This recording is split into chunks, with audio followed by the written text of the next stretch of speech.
शिवपाल यादव घर के इनके सदस्य सारा सम्मान दिया, वो छोड़ के चले गए थे, पार्टी उन्होंने दूसरी बना ली थी, अब वो इनको याद नहीं है। तीसरा आजम खां फाउंडिंग मेंबर थे, छोड़ के चले गए थे, फिर वापस आए थे, अब ये कह रहे कहीं जाते नहीं। देखिए है क्या, समाजवादी पार्टी की साइकिल है पंचर, इसमें हवा भरने के लिए अफजाल अंसारी जैसे गुंडों को बुलाया जा रहा है जो गलत भाषा का इस्तेमाल कर रहा है।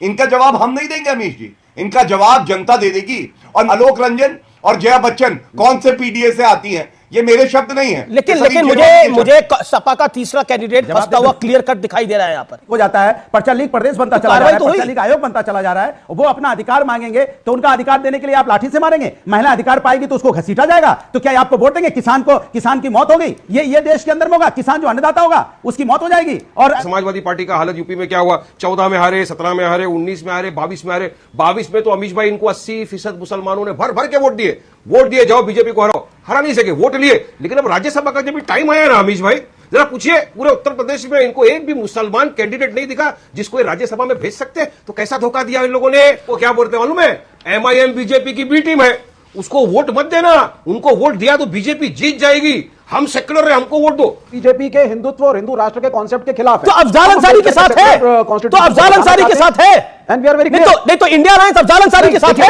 बदरुद्दीन अजमल के साथ है, बंगाल के गद्दी फुरफुरा शरीफ के गद्दी नशीन के साथ है।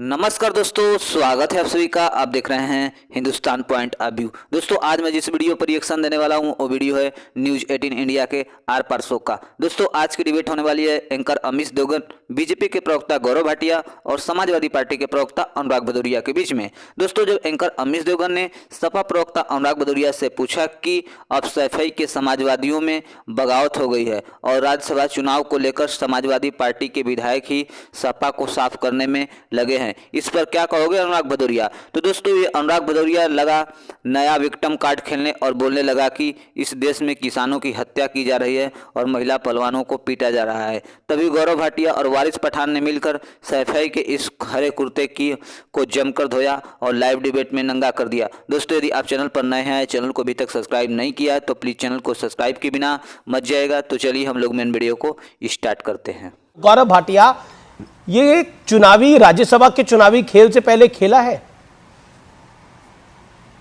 30 सेकंड गौरव भाटिया। देखिए अमीश जी, सबसे पहले तो सपा के प्रवक्ता को अपनी पार्टी का ही ज्ञान नहीं है, लग रहा है नए नए प्रवक्ता बने हैं। इन्होंने कहा जो समाजवादी पार्टी में है वो कहीं गया नहीं कभी। बेनी प्रसाद वर्मा जी थे, फाउंडिंग मेंबर थे, फाउंडिंग मेंबर जब समाजवादी पार्टी बनी तो वो भी वहां थे, मुलायम सिंह यादव जी के साथ, वो समाजवादी में थे। शांत कराइए, उनका बेटा समाजवादी में है, उनकी नातिन समाजवादी में है, गोंडा से चुनाव लड़ रही है। बीजेपी के प्रवक्ता लगे हैं, इनको समाजवादी का इतिहास नहीं पता है कि बेनी जी की पूरी फैमिली समाजवादी में है। एक एक करके इत्मीनान से। नहीं मैंने याद दिला दिया याद, आपको याद आ गया गौरव जी? हाँ अभी किसकी याददाश्त चली गई थी, कौन है गजनी भारतीय राजनीति का, मैं याद ही दिला रहा हूं। इन्होंने कहा जाते नहीं है सच्चे समाजवादी, तो मैंने बेनी प्रसाद वर्मा का इनको उदाहरण दिया। बेनी प्रसाद वर्मा फाउंडिंग मेंबर थे, कांग्रेस में गए फिर वापस आए। इसके बाद शिवपाल यादव घर के इनके सदस्य सारा सम्मान दिया, वो छोड़ के चले गए थे, पार्टी उन्होंने दूसरी बना ली थी, अब वो इनको याद नहीं है। तीसरा आजम खां फाउंडिंग मेंबर थे, छोड़ के चले गए थे, फिर वापस आए थे, अब ये कह रहे कहीं जाते नहीं। देखिए है क्या, समाजवादी पार्टी की साइकिल है पंचर, इसमें हवा भरने के लिए अफजाल अंसारी जैसे गुंडों को बुलाया जा रहा है जो गलत भाषा का इस्तेमाल कर रहा है। इनका जवाब हम नहीं देंगे अमीश जी, इनका जवाब जनता दे देगी। और नाराजगी कैसी है, झटके देखिए। क्या ये सत्य नहीं है, पिछले 10 दिन में इनके 2 राष्ट्रीय महासचिव सलीम शेरवानी और स्वामी प्रसाद मौर्य चले गए। और सलीम शेरवानी का पत्र क्या कहता है, उन्होंने कहा आप पीडीए का ध्यान नहीं रखते, आलोक रंजन और जया बच्चन कौन से पीडीए आती हैं, ये मेरे शब्द नहीं है। लेकिन मुझे सपा का तीसरा कैंडिडेट फंसता हुआ क्लियर कट दिखाई दे रहा है यहां पर। और केशव प्रसाद मौर्य ने क्लेम करा कि 8 के 8 कैंडिडेट जीत रहे हैं और संजय सेठ भी जीत रहे हैं। पॉइंट यह है कि राज्यसभा का चुनाव है और ये चुनाव कल है। उस चुनाव को भारतीय जनता पार्टी कितना माइन्यूटली और कितना डिटेल में काम कर रही है। क्या आपको लगता नहीं है कि ये एक बड़ा झटका है? बेशक आपका अलायंस हो गया, लेकिन ग्राउंड पे आपकी पकड़ कमजोर है। अनुराग, आंसर इट, 40 सेकेंड्स। देखिए, ग्राउंड पे समाजवादी की पकड़ बहुत मजबूत है, क्योंकि जनता के साथ है। जिस तरह के छात्रों के साथ अन्याय हो रहा है, दौड़ा दौड़ा के छात्रों को पीटा जाता है, वो अपना अधिकार मांग रहे हैं, रोजगार मांग रहे हैं, तो उनका पर्चा लीक हो जाता है, पर्चा लीक प्रदेश बनता चला जा रहा है, पर्चा लीक आयोग बनता चला जा रहा है। वो अपना अधिकार मांगेंगे तो उनका अधिकार देने के लिए आप लाठी से मारेंगे। महिला अधिकार पाएगी तो उसको घसीटा जाएगा, तो क्या आपको वोट देंगे? किसान की मौत हो गई, ये देश के अंदर में होगा। किसान जो अन्नदाता होगा उसकी मौत हो जाएगी, और छात्र आपको जिता के भेजेगा, उसके बाद उसको दौड़ा जाएगा रोजगार के लिए, महिलाओं को घसीटा जाएगा। ये देश के अंदर में हो रहा है। वारिस पठान, देखिए, मुझे लगता है कि पॉलिटिकल बात करनी आज जरूरी हो जाती है, क्योंकि आप इधर उधर के अनुराग जी बात कर रहे हैं। मैं वारिस पठान को लेकर आता हूं। करारा जवाब देगा। ठीक है, करारा जवाब बोलने से नहीं होता, करारा जवाब देने से होता है। वारिस पठान, देखिए, ये राजनीति है। एक सेकेंड, मैं बहुत सामान्य भाषा में बोल रहा हूं, ये पॉलिटिक्स है। ये कोई हलवा तो है नहीं कि बोल दिया तो हो जाती है चीजें। हम पॉलिटिकली कुछ चीजों को होते हुए देख रहे हैं, उसको ऑब्जर्व कर रहे हैं, और अगर पार्टी के कोई नेता छोड़ के जा रहे हैं तो कोई ये सामान्य बात नहीं होती।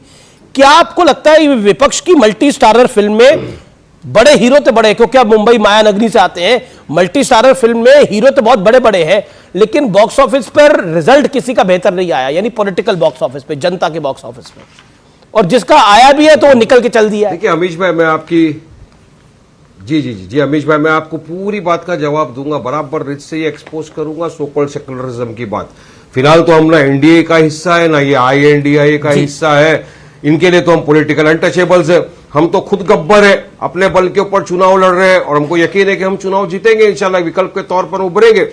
आपने अभी बताया समाजवादी पार्टी का हालत यूपी में क्या हुआ, 14 में हारे, 17 में हारे, 19 में हारे, 22 में हारे।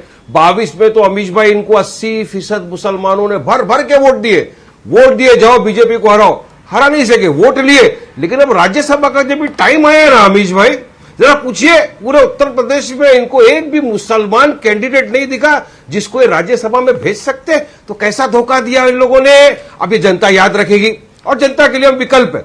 बात नंबर 2 सुनिए अमीश भाई, अभी कौन यहां जा रहा है, कौन मल्टी स्टारर पिक्चर है, उसका भी आपको एक दृश्य बताता हूं जी। कल तक ये जो सो कॉल्ड सेकुलरिज्म का नकाब ओढ़ के घूम रहे थे ना पूरे हिंदुस्तान में, खासतौर से महाराष्ट्र में, हमको क्या बोलते मालूम है, एमआईएम बीजेपी की बी टीम है, उसको वोट मत देना, उनको वोट दिया तो बीजेपी जीत जाएगी, हम सेकुलर है, हमको वोट दो। भर भर के वोट लिए, जमा किए वोट, मस्त, जहां मौका मिला ठेक फट से चले गए, सीधा बीजेपी की गोद में जाके बैठ गए।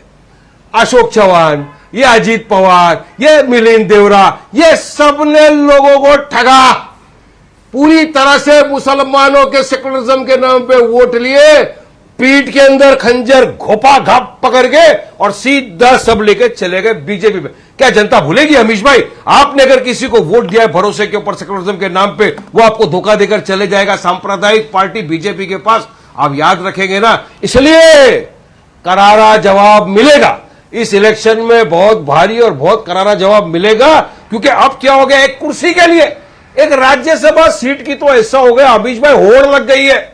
जिसको राज्यसभा की सीट चाहिए, लोगों को धोखा देके वोट लो, बाद में चले जाओ बीजेपी में, सीधा प्रमोशन। बीजेपी के मेरे दोस्त फोन कर करके बोल रहे हैं, वारिस भाई 30-30 साल से बीजेपी में, पैर घस गए, जूते घस गए, नए जूते खरीदते वो भी घस जाते, आज तक हमको ना एमएलसी बनाया ना एमपी बनाया। मगर ये जो गद्दारी करके आ रहे हैं, वोट लेके धोखा देके आ रहे हैं ना, इनके लिए पाउडर निर्मा विवेक श्रीवास्तव, ये